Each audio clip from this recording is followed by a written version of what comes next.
Okay. Hi. It is June 11th, 1993, and I'm sitting here in the living room. And then I know you've seen on this tape so far, you've already seen the house, the inside of the house. So now I think I'll take you on a very little tour of the garden, because it isn't a very large garden, but I'll show you what we have.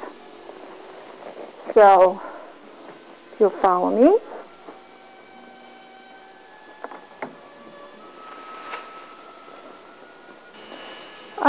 This year I planted something new in the borders, besides the alyssum, which is wild, but I like it. I'm going to leave it in. I planted something called fleabane, which are these little plants here all along the way, which don't look like very much right now, but they will eventually get to be like 2 feet in diameter, and I'll probably have to widen the borders to take care of the size of them. And they're very beautiful and fluffy and nice. And the trees are doing very well this year after suffering with the drought. Doing very well.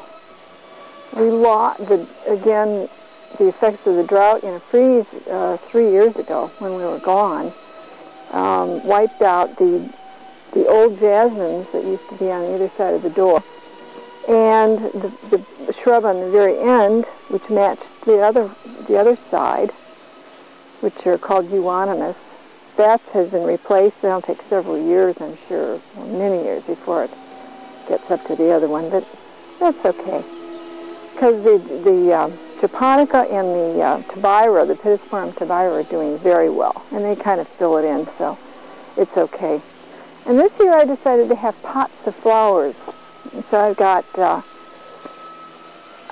pansies.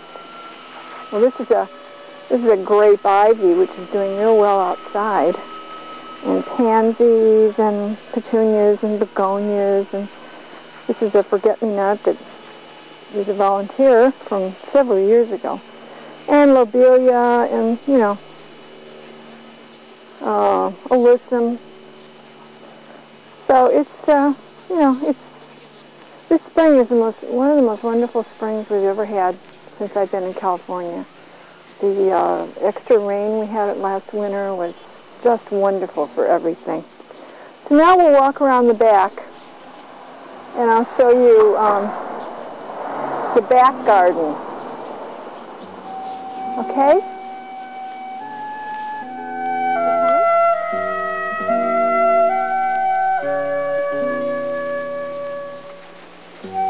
So here we are in the back, and I'll just point out the different things in the garden. Let's see. We brought these stones and rocks in from the mountains when we were in Pollock Pines.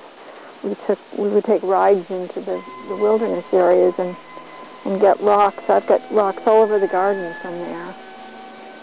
They're mostly granite, I think, volcanic. Most people say it's granite. Uh-huh. And this is a pittosporum. I think it's called uniforma. It's this was planted. Robert planted this in about 83, I think. So it's only 10 years old, and it's huge. And then I'm always having to trim it because it gets very overgrown. And here's lilies of the Nile, just ready to burst into bloom any minute. This one is just about ready to take off, and that's such a wonderful, big, showy, kind of, voluptuous-looking flower, and it's a beautiful shade of blue. We'll have a lot of them in about a week or 10 days, I would imagine. And this is something that just came up all by itself. Just came up in the border over there.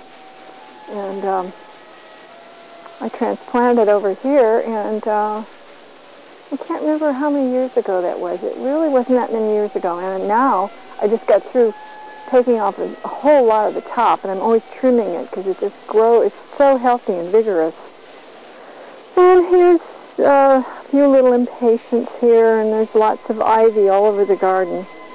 And I'm getting a lot of this campanula this year, which is also wild. I mean, it's not a wild flower, but it's seeded itself in somewhere. I think it's next door. And this is going to be really beautiful when it, just impatience, when it takes off. It's still young. This will be a whole big ball of flowers in this coral color. It's really nice. And the nandina here, this little hedge of nandina, this is the best it's ever done. It's just so healthy this year, and all during the drought, it was just barely hanging on. So that water has done wonders for this garden. And this is an orchid that Mary gave me, which looks sort of yellow to me, but I guess it's going to be okay. I hope it is. And then, you know, more ivy, and this is another pittosporum, which is in that little pot, and there's this huge tree. I don't know what's going to happen when that pot gives way, but we'll think of something.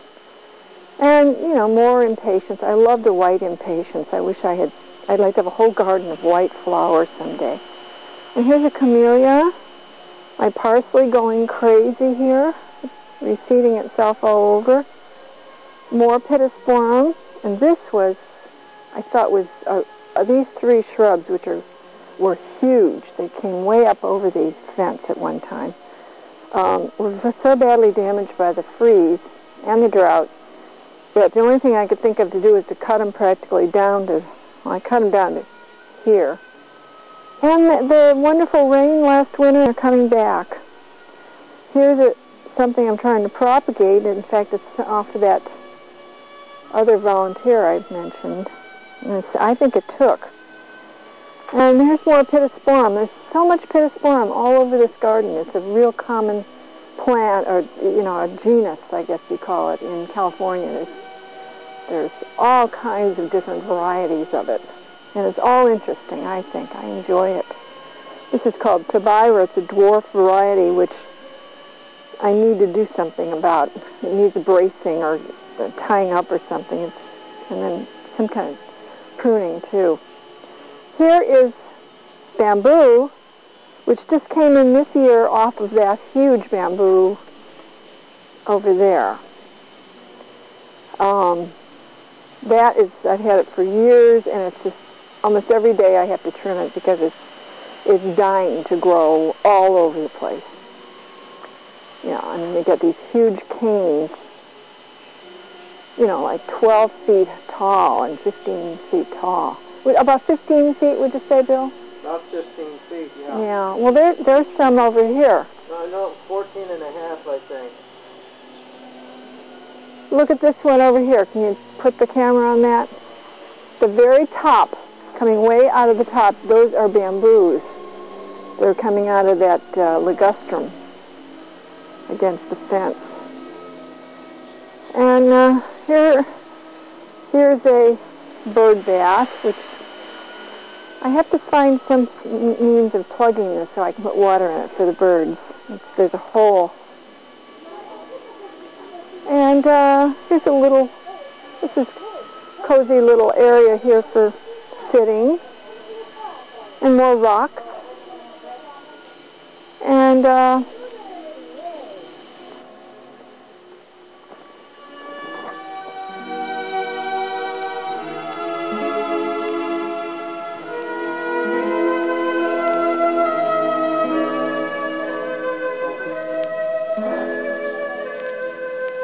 here's some coral bells, and I haven't been taking very good care of this. This area is going to have, I'm going to get a big shrub for here. And more nandina. My one tomato plant this year. I'm going to get some more coral bells, and then this is just where Bill suns himself. And ligustrum. A ficus, which is not doing well in that spot, has to be moved. But